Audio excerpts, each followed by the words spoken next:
Greetings, fellow humans. I am Hugh. And I am Man. And together we are definitely not Two kobolds in a trench coat. We enjoy human activities, such as paying taxes, having existential crises, and RPG horror stories. Let's see what we've got today.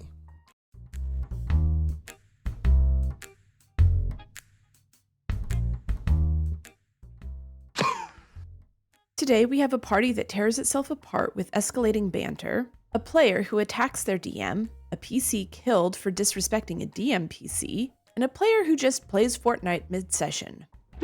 Banter between PCs destroyed an entire group and caused animosity IRL by Reddit user The Valpire.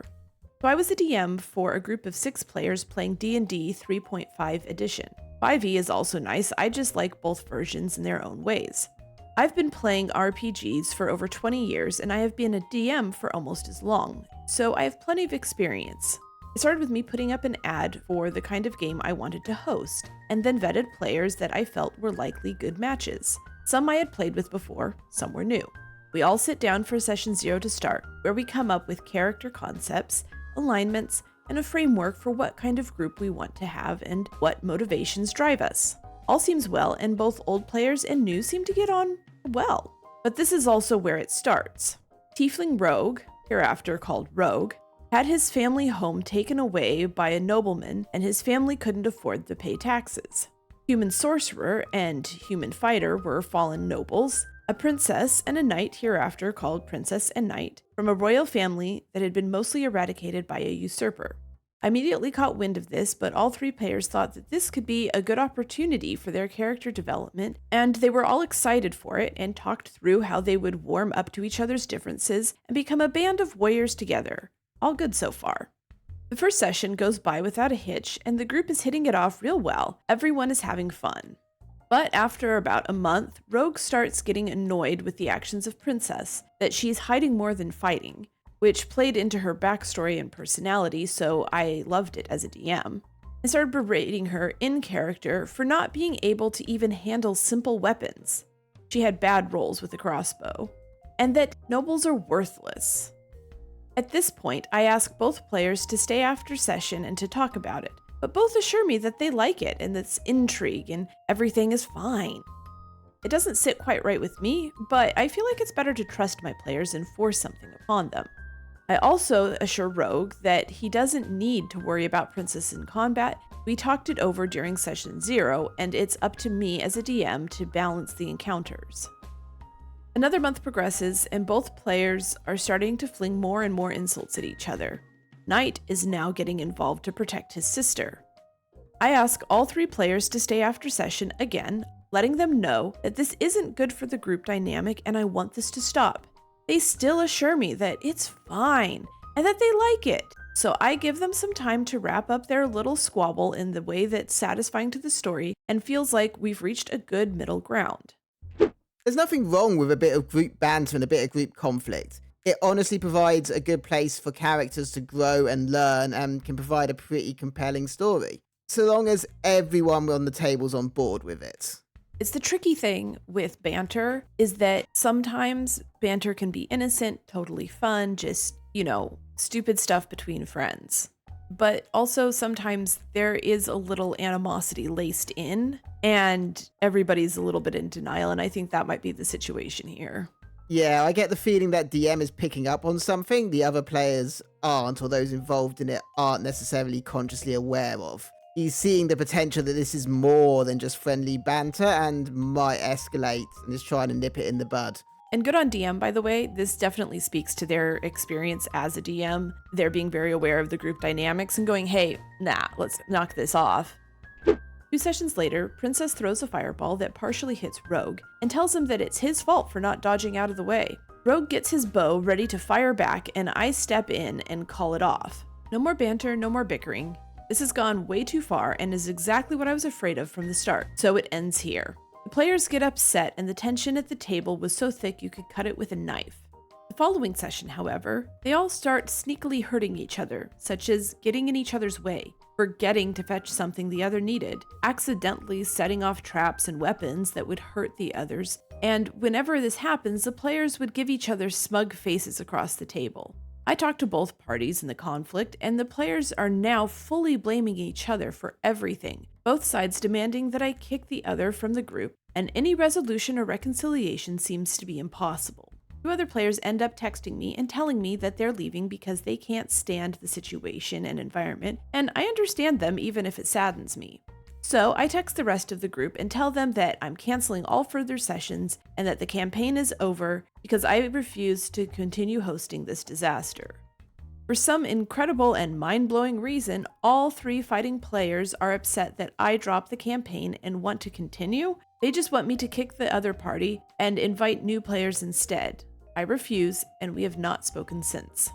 Edit, just to make some clarifications because I realize I didn't explain properly. I favor a cinematic game with acting and stuff, and tend to go by more rule of cool unless the requests are outrageous, and I encourage you to play in your character traits both good and bad. I make this very clear already when I'm looking for players, and this is also why I have a vetting process for players. This is just how I like my games, it's a flavor thing. Already during session 0, Princess and Knight explained their plan, and that when they're under pressure, they'd like to make will saves to say if they can combat as usual, or if they will panic/hide, something the other players found to be a cool trait to spice up the game, and everyone approved. Thus, the gripes that Rogue would start having with her had been greenlit by him beforehand, and everyone else around the table thought it was fun. While Princess was not the greatest in combat, she played a much more supportive role with buffs and heals. And yes, I homebrewed that she, as a sorcerer, was allowed to pick heal and restoration spells from the cleric spell list because she didn't feel like being a cleric or a druid would fit with her character idea. The reason I didn't just kick these players and find new ones was that Rogue was also best friends with Barbarian, and I'd lose 4 out of my 6 players if I did, so I deemed it better just to drop it. DM definitely saw that coming and honestly acted as best as they probably could do in the situation. They refused to give in to either player's petty demands or kicking the other when they were both the problem. The players even refused to knock it off when they were asked to, saying it was fine. Players are definitely the problem here. DM handled it pretty well, I think. Yeah, I mean, at a certain point, when the conflict is that written into the way that the players play, it's kind of hard to keep the game going. So I understand them just being done with it, especially after their 2 non-problematic players quit. It's like, it sucks that it had to get to that point, but I get their reasoning. Yeah, DMs are allowed to quit too if they're not having a good time, and especially if the players refuse to rein in problematic behavior such as this. It just really boggles my mind why all of this happened. Like, what happened? Was there something that happened behind the scenes that Rogue just got, annoyed about with Princess or something like that? Because initially he'd said, yeah, no, this is totally fine. This is cool. Oh yeah, I'd definitely be willing to wager there was some above table stuff. At best, this was competing egos that manifested at the table, and they were both just trying to assert dominance over each other.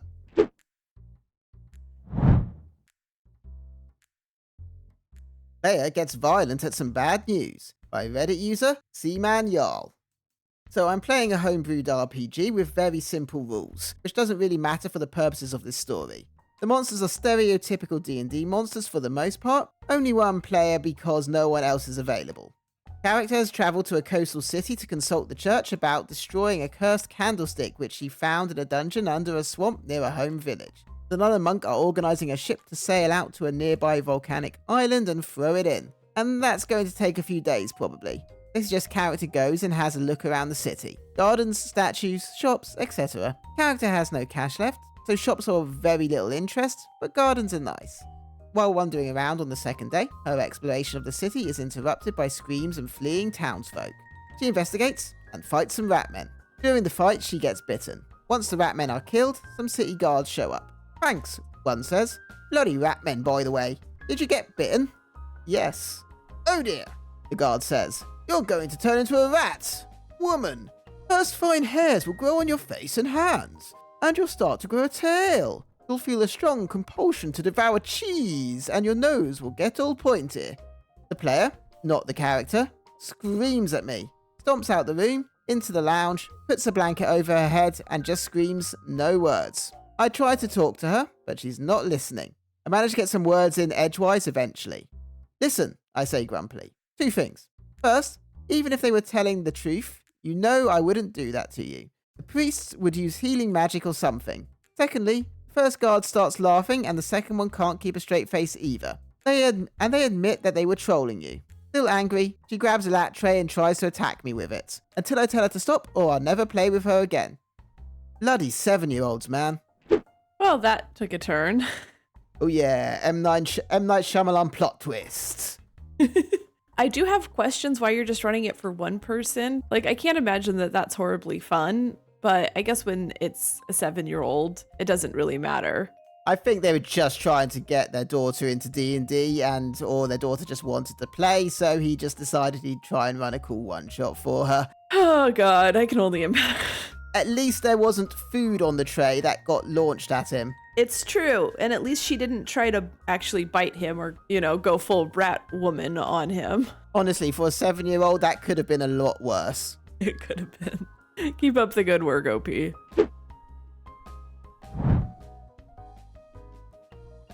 DM kills my character after session 0 because I didn't respect his DMPC. By Reddit user, Bidule. I joined this ongoing 5e campaign in a custom setting. Setting seemed interesting. Not too in-depth, but still promising. DM tells me they have been playing for more than 2 years, which gives me hope that this could be the stable weekly game that I was looking for. I create a character, we had a session 0, only me and the DM. I was surprised by the quality and dedication of the DM. It was really good, very much related to my backstory, very immersive, very personal, which prompted me to be very hyped for session 1. The first session starts and I already have to wait 1 hour to play, waiting for the other characters to be in correct spot to join.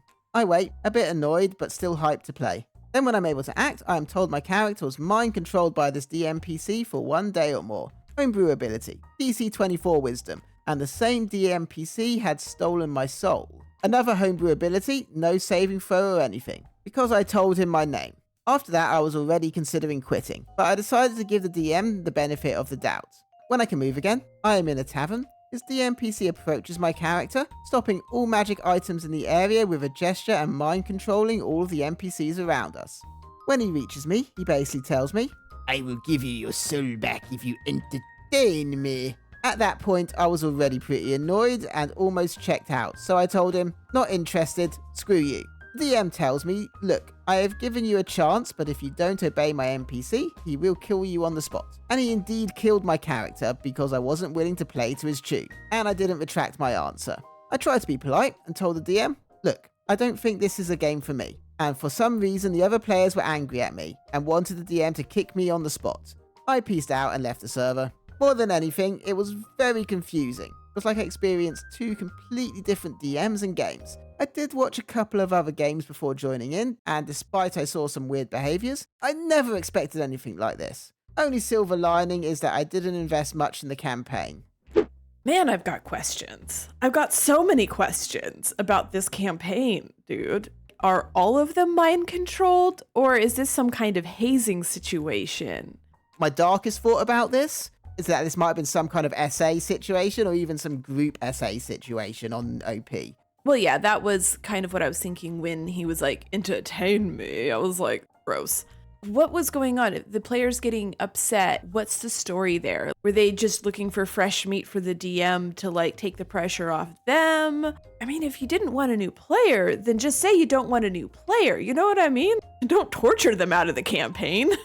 I think they definitely wanted the new player. I think they had something planned, maybe not as horrible as we've suggested.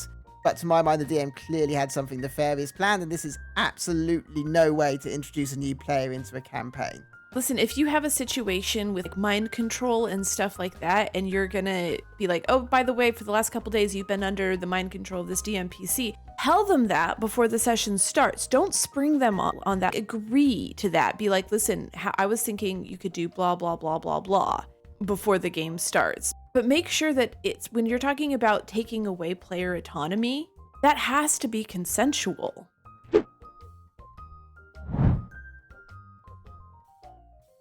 First time DMing, and a player boots up Fortnite in the middle of a session. By Reddit user Ratman. Hold on. Fortnite? Ratman? Is this a 7-year-old again?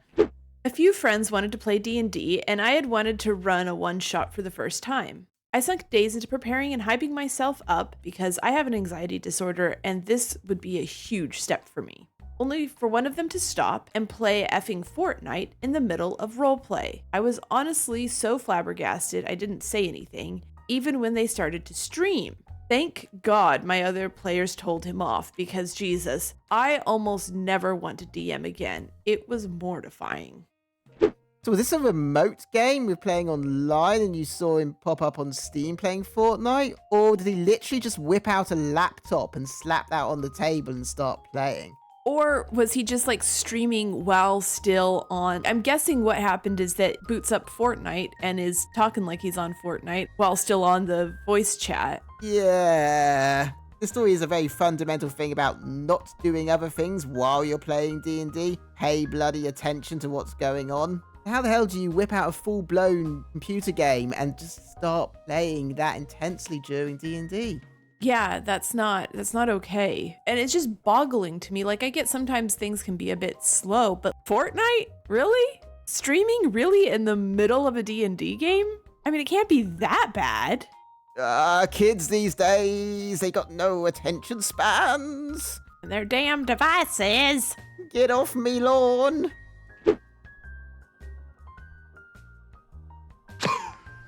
Hey man. Hey, what? What kind of animal does the druid turn into when they need to change the color of their clothes? I don't know. A dire wolf. And with that, we have definitely not been two kobolds in a trench coat. Be sure to like, comment, subscribe, and make the necessary sacrifices to Tiamat. We'll see you next time.